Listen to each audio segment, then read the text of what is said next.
All right, to help us understand everything we've just heard, we're joined now by engineer and energy expert Mthunzi Luthuli. Good evening and thank you for your time.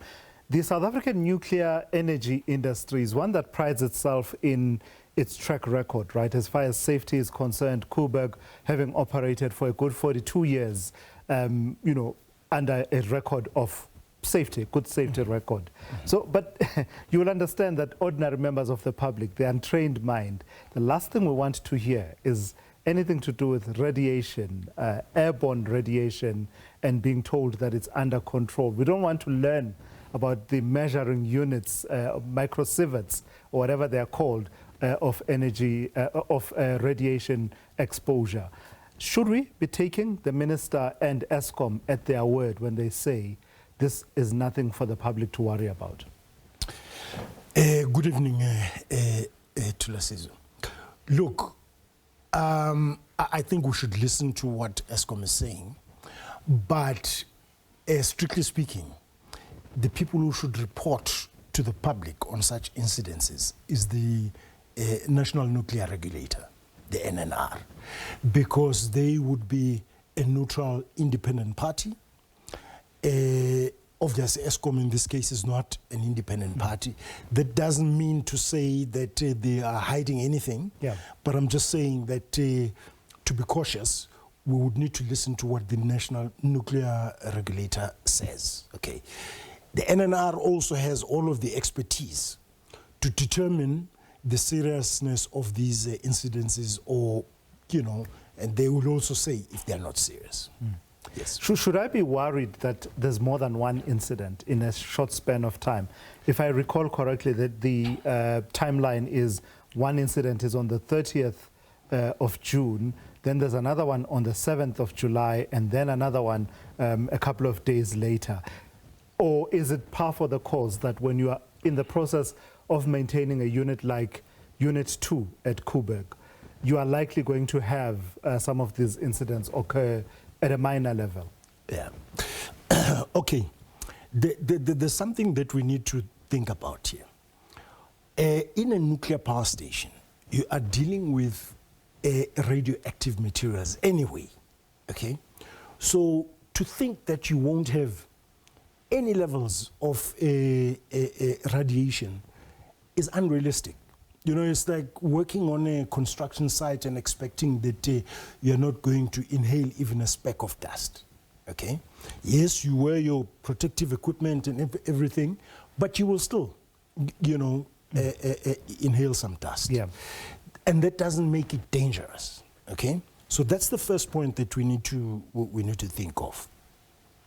The highest levels of irradiation that were measured on the employees was 20 microsievert.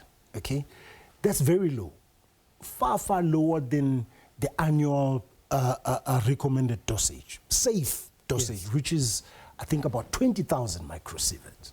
So what I'm saying is we need to understand it in its perspective. Okay.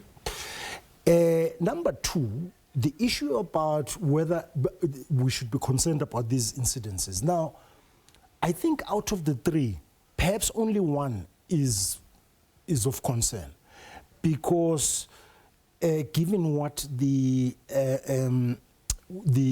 chief nuclear officer said, two of them were related to the malfunctioning of the measuring devices that measure the levels of radiation. Yeah. So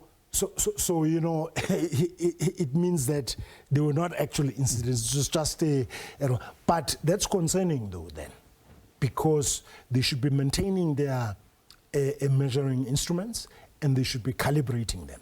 So if they are malfunctioning, it's a problem, because it does mean that in situations where the radioactive levels are high, they wouldn't be able to pick them up, or they would have the wrong measurements if their instruments are malfunctioning.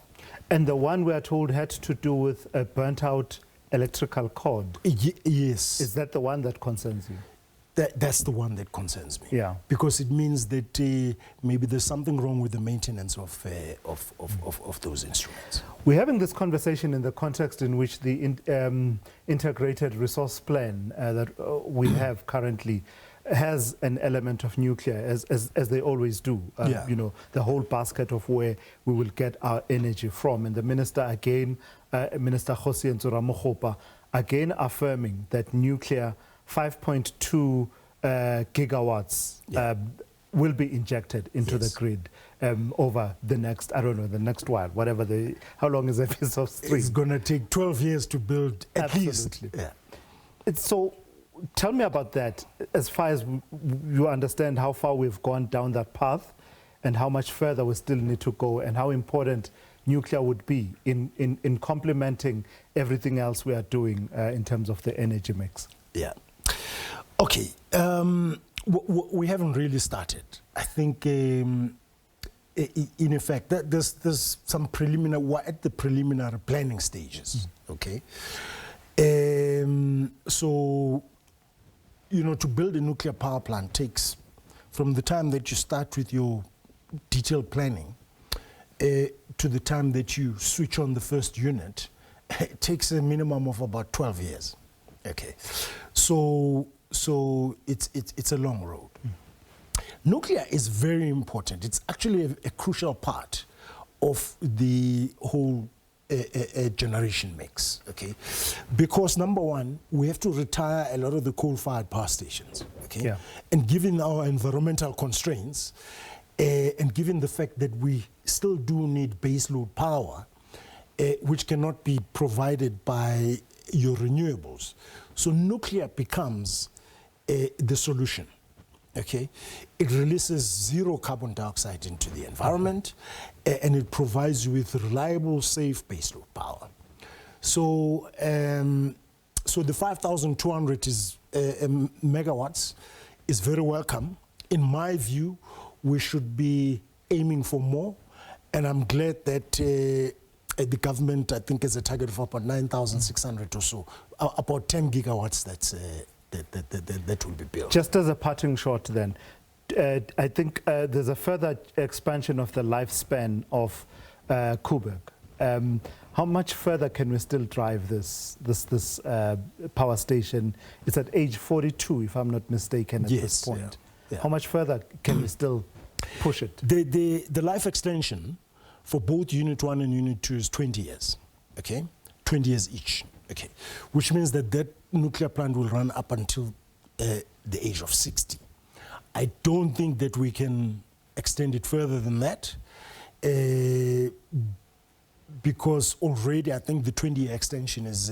it's pushing it. It's pushing it, Plus, you know, 20 years' time, that technology will be old technology in the nuclear sector. So I think we'll retire it after 20 years. This is possibly the last extension. Yes, yes. All right, I've got to thank you for coming through and sharing of your insights with us. That is engineer and energy expert Mthunzi Luthuli, reflecting on some of what we've heard as far as the situation at Koeberg is concerned, as well as government's plans for the expansion of the nuclear build program in this country.